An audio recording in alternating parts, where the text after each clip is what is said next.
Hi guys, Jordan from P&P Campers. Just going to start your handover video on your Lunar. So we start over on the driver's side. Straight away you see the diesel filler cap is just here, which is the ignition key to unlock that one. Go around onto the bonnet. So we've got the brake fluid up here, attached to the servo there. Power steering fluid, or oil for power steering fluid there.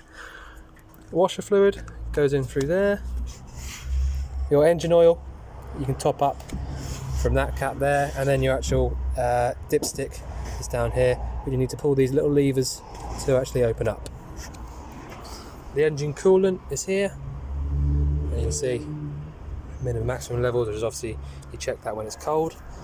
Air filter will be in this box here, and because the engine battery sits in the floor in the cab, the positive and negative for that, if you wanted to jump start the van, positive's just here under the cap, and the negative you can use this little sort of bit here, which I think is what people use anyway, for the negative there. So that's if you want to jump start the van. So carry on the outside, so we're on the near side now.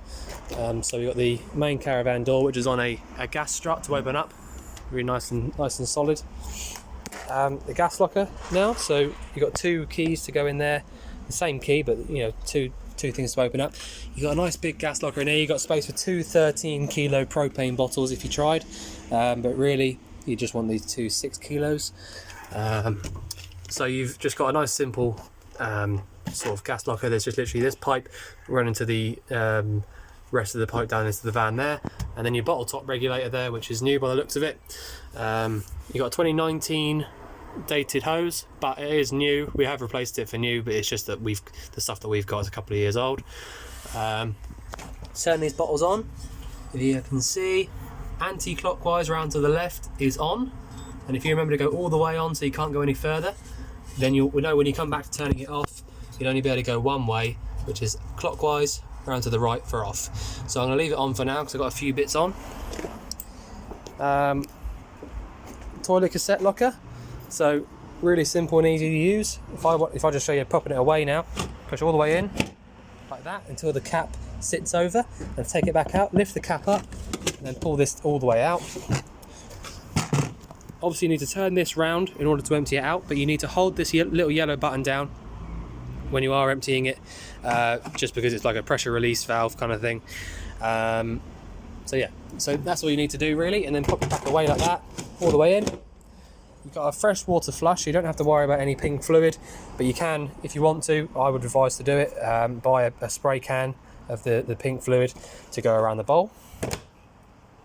Let's just make sure there's nothing underneath, which there is. So your waste drain is here, so if you want to drain out your wastewater, pull this little lever and that'll let all the water flow out. Alright, so there's obviously not any in there. So that's how you empty out your waste. Oh, there you go, you've got a bit of waste coming out now. So that's how you empty out the waste. So onto the driver's side now, the off side. I've got this great big locker which is underneath the bed, obviously. Great for storage. Under there. Okay, so this little vent here, I can feel hot air coming out from underneath through the little vent underneath. That's because I've got the boiler on hot water, so I can feel the gas is lit and the boiler is warming up.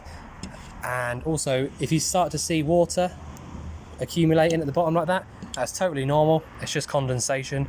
It's not leaking, it's just condensation from where the hot air comes down.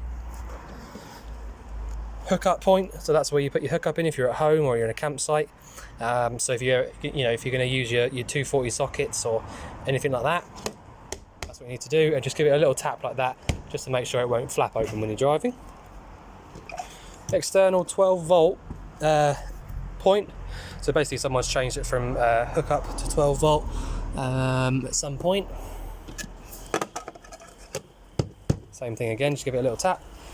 These vents here are for your fridge, so I've got this lit on gas at the moment. I can feel a little bit of hot air coming out through the top right hand side here, so you can do that if you want to double check that it's definitely lit. Actually, yeah, you can feel it coming out there, so that's one way to really double check, but I will obviously show you how that works inside. and then this is where you fill up your fresh water. So to cap out like that, and to put it away, push in and round to the right until you can't go any further, and then you turn your key, take the key out, and then it will just spin. Again, just make sure I'm not missing anything. Okay. So we'll show you in the cab in a second, but I'm just going to close that waste drain up so I don't forget. So you literally just push the button, push it back in like that, and that's it. So put the gas on. So first things first, I'm going to show you in the cab just briefly. I don't think there's loads and loads to show you, but I will. So under the floor here, that's where your engine battery is. Under that little thing, it's just literally on some poppers, so you can literally just pull that up. 6-speed manual gearbox, which I've driven, as you know, and it is really, really nice to drive. You know, it's a shame that you haven't been able to drive it before you bought it, but you won't be disappointed with how it drives anyway. It's really, really nice. So reverse is pull up at the bottom, over and up to the left, and then obviously you got first, second, all the way through to sixth. Singled in Pioneer head unit. Heater control, so that's your fan setting on the right hand side, 1 to 4. Recirculate button there, which will light up when your engine's on. Your actual temperature setting is in the middle, so you can have that where you want it, and then obviously on the left hand side is your actual fan setting where you want the air to go to. So yeah, your proper demist one is just here as well, or well, towards that. So if you wanted it there, then you can leave it like that.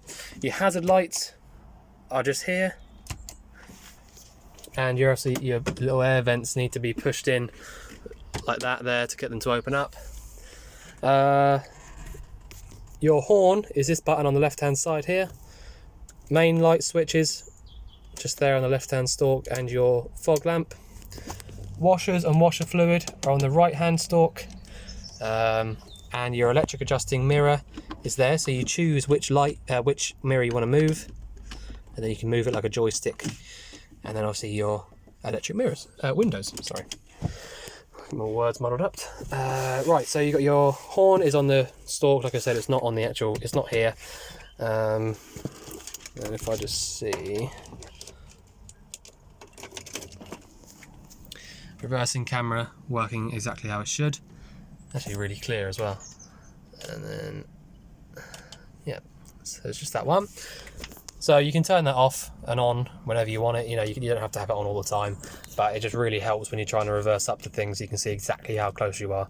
So that's why they look straight down like that. Yeah, and that turns off with the ignition. So we'll carry on now to the back. So the main sort of control panel for your van is just here on the right hand side when you walk in. So the first thing I did when I came in is I turned this button on the right hand side on, which is your main 12-volt switch. The next one here doesn't really do anything. It's just, I think it would have been a tank heater if it had the optional extra, but I don't think this one does, so it's unnecessary anyway, to be honest. And then your next one here is your water pump. So I've got that on at the moment. And if I just show you, the first thing you're going to want to do when you come into any van, they're all the same, is do that, pop your pump on, and then just come in here to the tap and just pour some water through. And just make sure, like there now, it will come through, a bit of air will come out. Just make sure that you've got water there before you start turning on your boiler. So there you go. That sort of thing is totally normal. That's just the air releasing out of the system. So leave that on for a second until the water comes through properly. And you can do that on hot and cold as well. So go through and just make sure that you've got decent water pressure on either side, so there's no sort of real air. So even that there, you can hear it, there's air coming out. So the boiler is just filling up.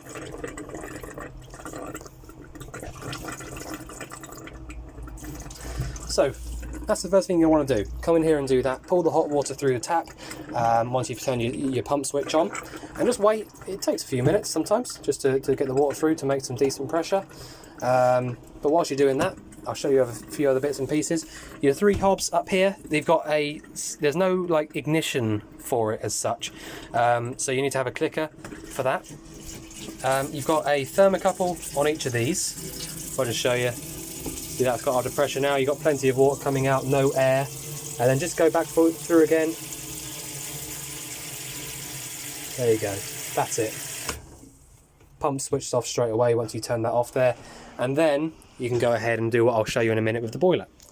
So that's it, that's the first thing you're going to want to do. So all 3 of these, like I was saying, they've got a thermocouple on them. So if you lit these up, the thermocouple would notice the hot air coming through, or the hot gas, sorry. And then if somehow the wind or someone blew out the flame, the thermocouple would shut the gas off to each, or whichever one the flame's gone out of. So that's just like a kind of safety measure that you can know that we've checked. So they've all got that.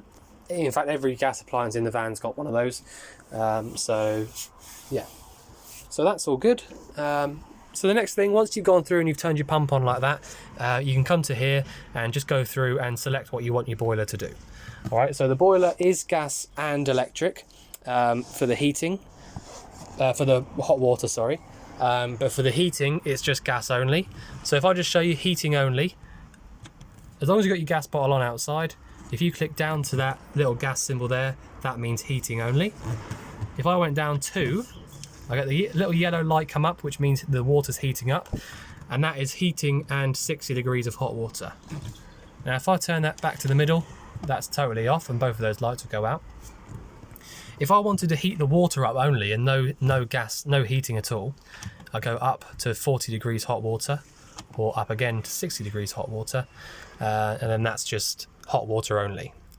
All right, and that's that little circular vent outside that I showed you, and once that's lit up, you will hear it and you'll be able to see and feel the hot air coming out underneath that.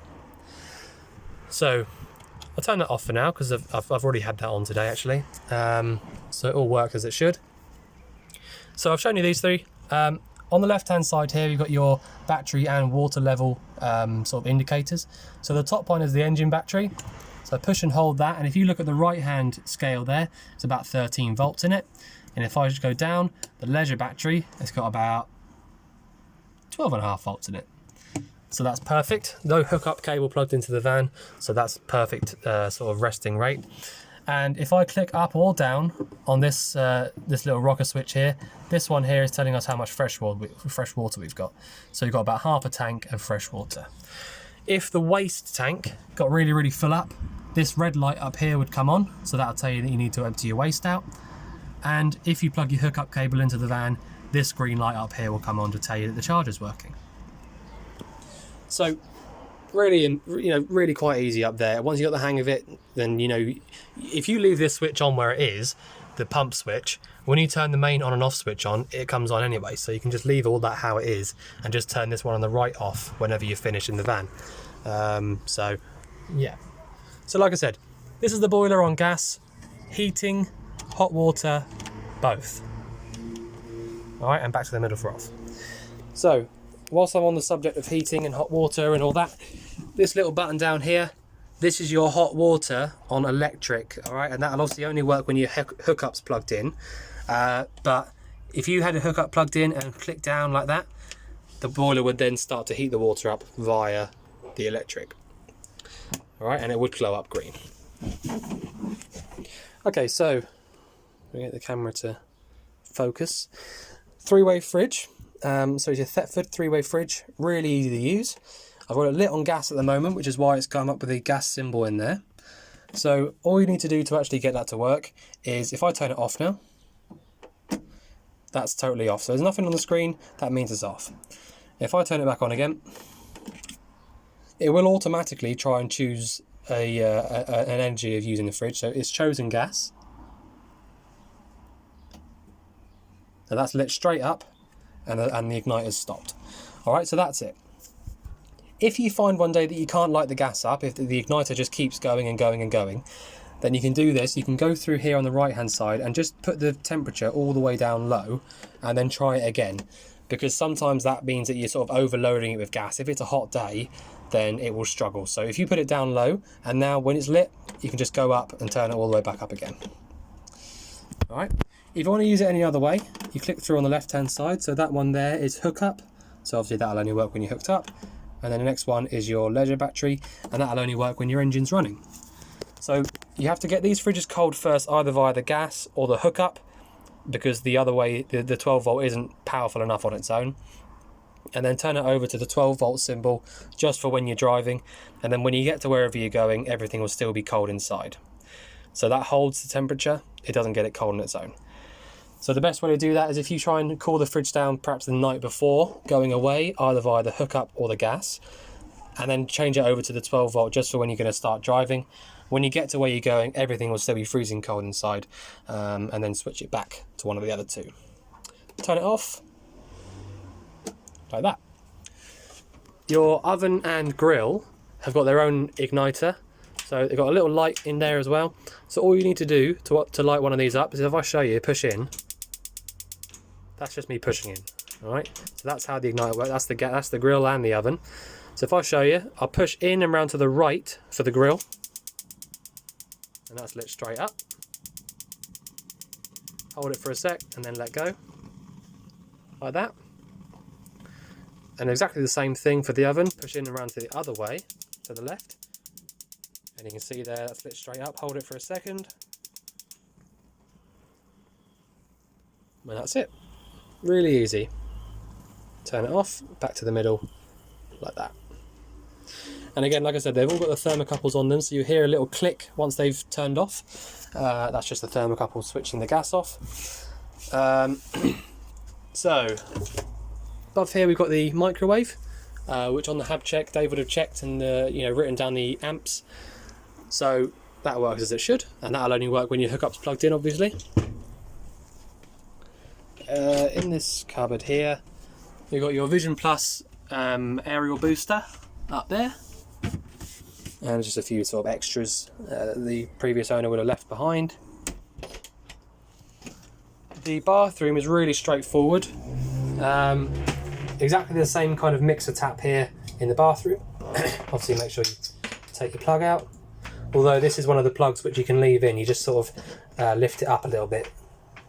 So just exactly the same. You can go through, and by the way, if you haven't used the van for a little while, it's sometimes a good idea to come through and do this anyway.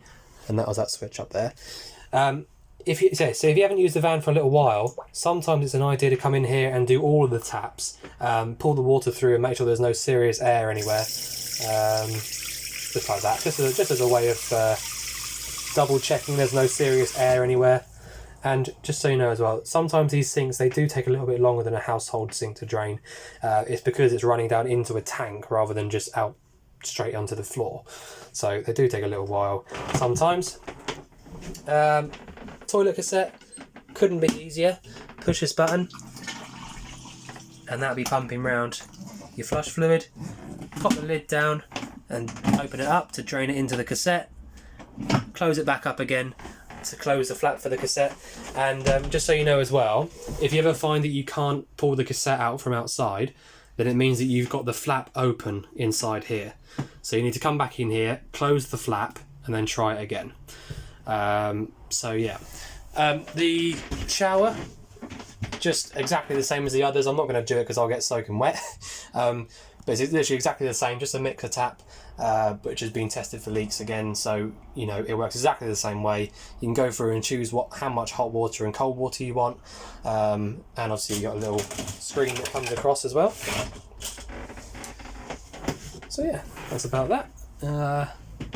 Turn the lights off. You have obviously, like I was saying, I mean, every light around the van has got its own individual switch, so you can do what you like with which ones you do and you don't want on. The only thing I'll say, just that I've noticed now, these window, I'm not trying to scare you by saying this, but these window latches here, the stays, sorry, should I say, you do have to be a bit more careful with these, because they work on a latch kind of system. If I show you, because they work on a latch, when you open it up just to So to there, for example, right, really nice and easy that you can have it open like that. But if you were parked up against something, against a wall or another car or something like that, and you opened it up and it was very close to it, you do have to open it up a little bit extra in order to let it come back in, if you see what I'm saying. So you need to open up a little bit more in order to let it to come back in. So if you park really close to something and you can't open it that bit extra in order to let it come back in on itself, then you're going to have to take the stays off. All right, it's not hard, it's just a couple of screws, so don't worry if it does happen, but it's just something to bear in mind. But sometimes with the other ones, you can just unscrew it and it will come back in on its own. So, you know, just something to bear in mind, because all of your windows are that style. They're really easy. If you've got space around you, they're really easy and quite reliable as well. But like I was saying, you know, just make sure you've got a little bit of space around you. So, yeah, just that. What else have we got? The I don't know what I was going to say. So over the top here we've got space for a TV, and your aerial point and sockets up there for it if you wanted to fit one. Your skylight is really easy as well, so you push this button in and this little handle comes down and then you just open it all the way up, or you can have it in these little slots, so they're like halfway open, and to close it up all the way up to the top. So yeah, I'll close these back down again now.